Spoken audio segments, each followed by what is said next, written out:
नमस्कार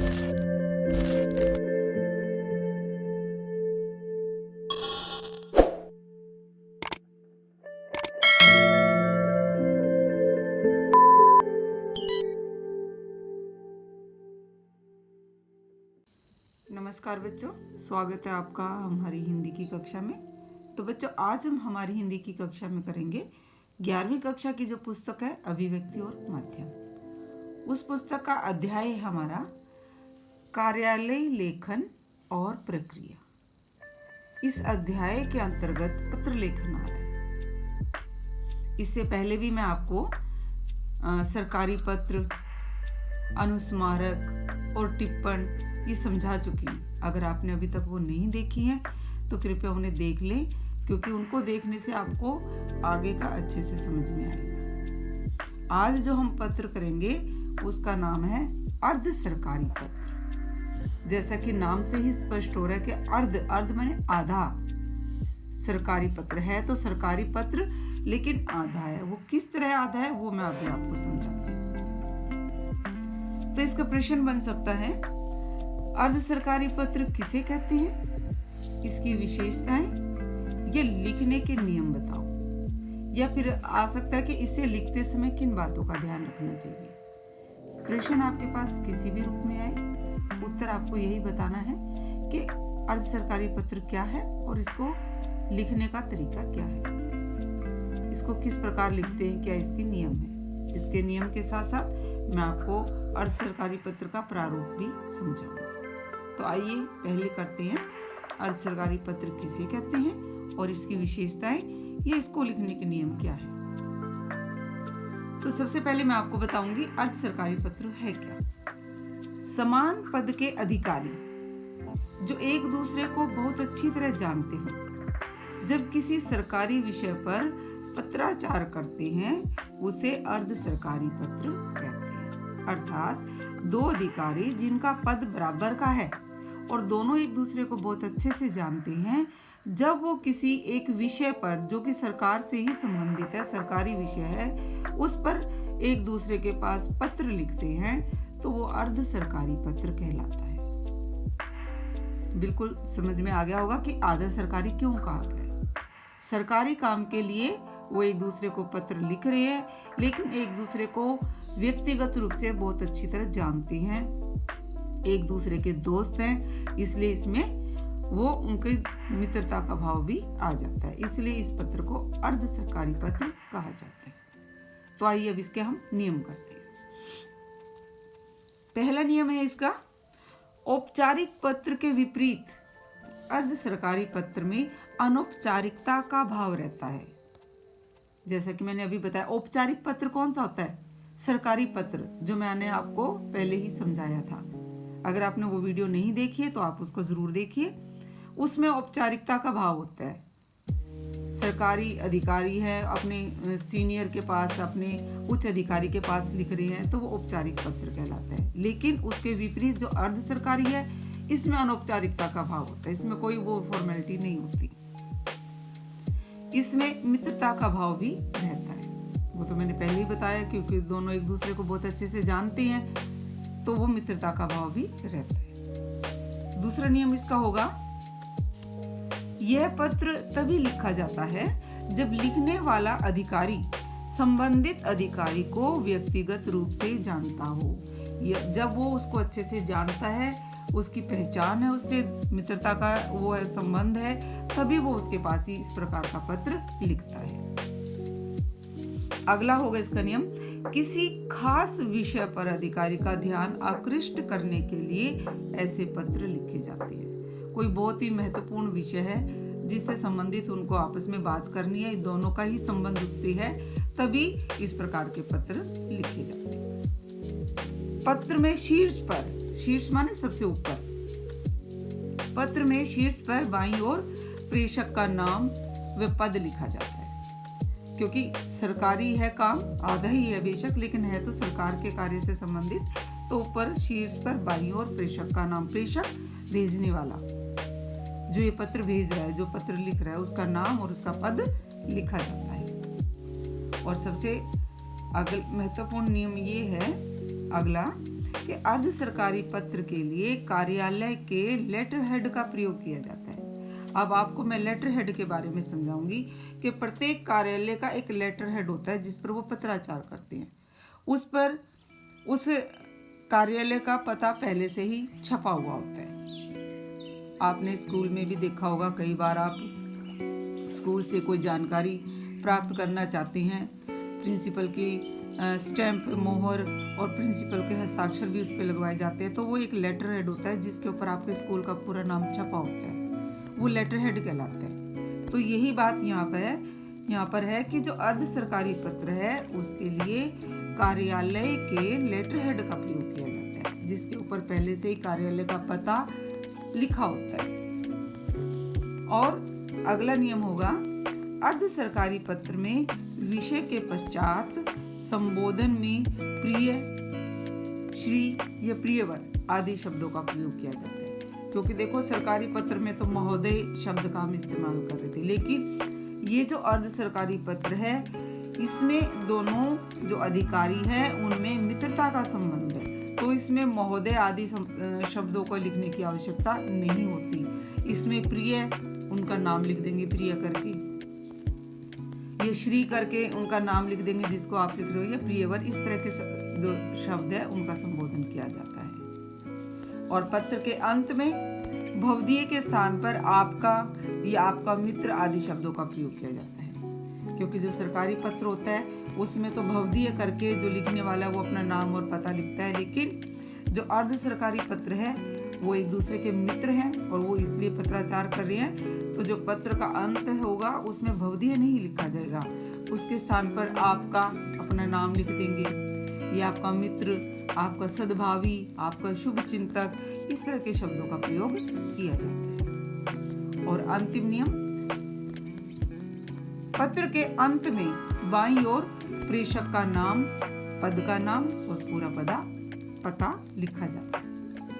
तो ये तो है हमारे जो अर्ध सरकारी पत्र, उसके नियम या विशेषताएं, आप कुछ भी कह सकते हैं कि अर्ध सरकारी पत्र लिखते वक्त हमें किन बातों का ध्यान रखना चाहिए। तो आइए इसके बाद मैं आपको अर्ध सरकारी पत्र का प्रारूप भी समझा देती हूँ कि प्रारूप क्या है अर्ध सरकारी पत्र को लिखने का। अर्ध सरकारी पत्र का जो प्रारूप या स्वरूप होगा वो बहुत ही आसान है, इसमें ज़्यादा सरकारी पत्र की तरह कोई औपचारिकताएं नहीं होती।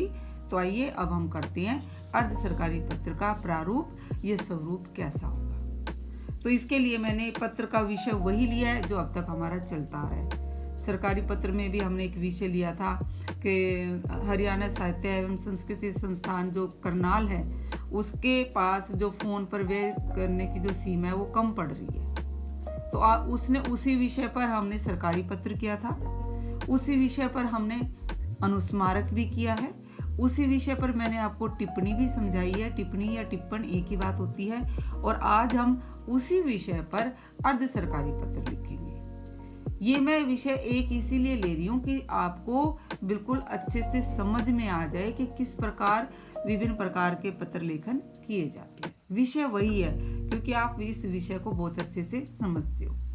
तो कोई और विषय भी हो सकता है, लेकिन अभी हम ये एक विषय पर ही ये चारों पत्र कर रहे हैं। तो आइए इसी विषय पर अर्ध सरकारी पत्र। प्रश्न है, हरियाणा साहित्य एवं संस्कृति संस्थान चंडीगढ़ के निदेशक की ओर से हरियाणा साहित्य एवं संस्कृति संस्थान क्षेत्रीय कार्यालय करनाल के निदेशक को एक अर्ध सरकारी पत्र लिखे जिसमें मोबाइल पर किए जाने वाले व्यय का उल्लेख हो। आपको समझ में आ रहा है कौन पत्र लिख रहा है किसके पास? अभी तक तो करनाल के जो निदेशक हैं, उपनिदेशक है, वो पत्र लिख रहे थे अपने उच्च अधिकारियों के पास, लेकिन ये जो पत्र लिखा जा रहा है ये लिखा जा रहा है जो चंडीगढ़ के निदेशक है हरियाणा साहित्य एवं संस्कृति संस्थान के, वो लिख रहे हैं करनाल के निदेशक को, क्योंकि उनकी समस्याएं उनके पास जाए जा रही हैं। उन्होंने अनुस्मारक भी भेजे हैं, 2-3 सरकारी पत्र भी भेजा है। तो उसी विषय पर इन दोनों में आपस में जो बात हो रही है उसमें हम लिखेंगे अर्ध सरकारी पत्र। अब ये पत्र जो है अर्ध सरकारी ये लिख रहे चंडीगढ़ के निदेशक, क्योंकि करनाल के जो निदेशक है वो काफी पत्र लिख चुके हैं, सरकारी पत्र भी लिखा उन्होंने पहले, फिर अनुस्मारक भी लिखा है, तो उसी का जवाब दे रहे हैं ये अर्ध सरकारी पत्र के माध्यम से। जैसा कि मैंने आपको बताया था कि ये कार्यालय के लेटर हेड पर लिखा जाता है, तो लेटर हेड पर जो कार्यालय है उसका पता ऊपर से पहले ही छपा होता है। तो ये आपको लिखना है यहाँ पर किस कार्यालय का है ये पत्र, कहाँ से लिखा जा रहा है।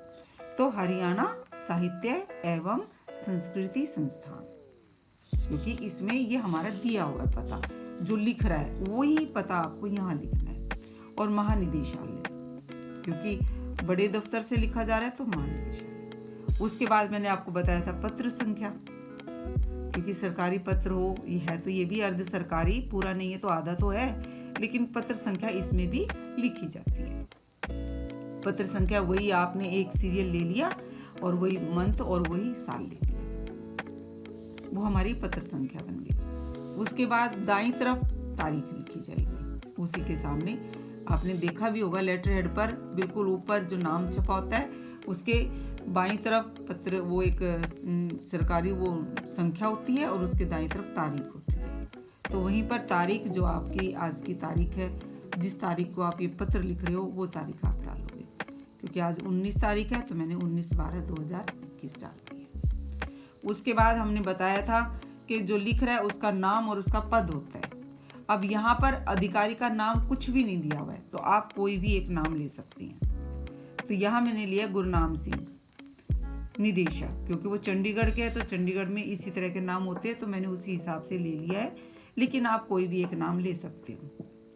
जो भेजने वाला है वो कौन है? गुरनाम सिंह निदेशक। और उसके बाद जिसको भेजा जा रहा है उसका नाम लिखेंगे। मैंने आपको बताया था भवदीय विषय आदि शब्दों का इसमें कोई आवश्यकता नहीं होती, सीधा प्रिय श्री रमेश, कोई भी एक दूसरा नाम। आपको इस बात का ध्यान रखना है, गुरनाम सिंह पत्र लिख रहे हैं और जिसको लिख रहे हैं उसका नाम लिखने से पहले प्रिय श्री रमेश, क्योंकि वो उनको पत्र लिख रहे हैं, तो प्रिय श्री रमेश करके एक सिंपल साधारण सा पत्र ही समझिए आप, कुछ भी नहीं है इसमें। वही आप अपने मित्र को, संबंधियों को जो पत्र लिखते आए हो उसी प्रकार का है, सिर्फ इसमें आपको ये बताना है कार्यालय का पता, संख्या और दिनांक। दिनांक तो आप वैसे पत्र में भी लिखते हो, यही एक अंतर है, सिंपल जो एक आप पत्र लिखते हो उसी के जैसा ही। प्रिय श्री रमेश, फिर आप उनको बताओगे जो बात हो रही है, क्योंकि वो उन्होंने एक सरकारी पत्र भी लिखा है आपको और 2 अनुस्मारक भी भेजे हैं, उनके बारे में आप बात कर रहे हो, तो उनका वर्णन आपको करना पड़ेगा। ये पत्र किस तारीख को लिखा जा रहा है? 19 तारीख को दिसंबर में। तो उन्होंने जो पत्र भेजे थे वो इससे कम से कम 2-4 महीने पहले के तो होंगे। वही देखो क्या कह रहे, कृपया 15 सितंबर 2021 और 25 नवंबर 2021 को भेजे गए अपने पत्रों का स्मरण करें। अर्थात वो 2 बार लिख चुके हैं, तो ऐसा तो है नहीं धड़ाधड़ एक साथ लिख देंगे, पहले लिखेंगे फिर इंतजार करेंगे, जब नहीं आता फिर दोबारा लिखेंगे। तो इसलिए मैंने 2-2 महीने का अंतर दिया इसमें। अभी बात हो रही है दिसंबर में, तो उससे पहले का ये हमने 2 महीने लिए।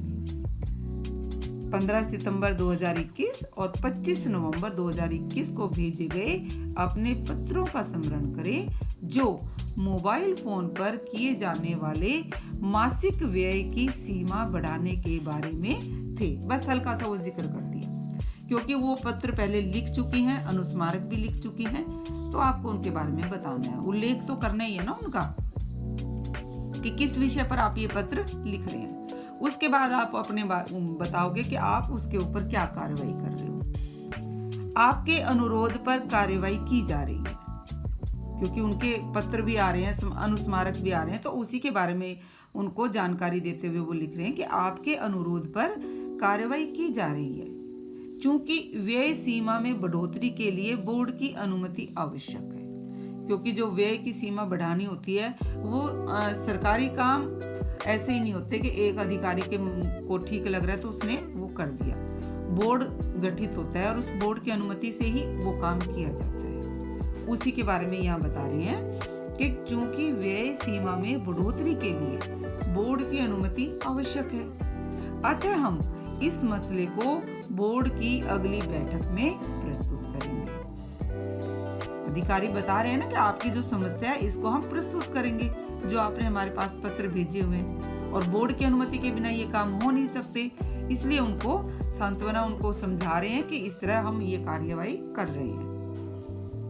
इस मसले पर बोर्ड के निर्णय से हम आपको अवगत करा देंगे। मतलब जब बोर्ड की बैठक होगी, उस बैठक में वो इस मसले को प्रस्तुत करेंगे कि इस तरह करनाल के जो क्षेत्रीय कार्यालय वहां से ये अनुरोध आ रहा है बार बार कि व्यय सीमा बढ़ाई जाए, और उसके बाद बोर्ड की बैठक में जो निर्णय होगा उसके बारे में आपको बता देंगे। बस इतना सा अर्ध सरकारी पत्र आपको लिखना है, बहुत ज्यादा लिखने की जरूरत नहीं होती। और उसके बाद पत्र को समाप्त करेंगे।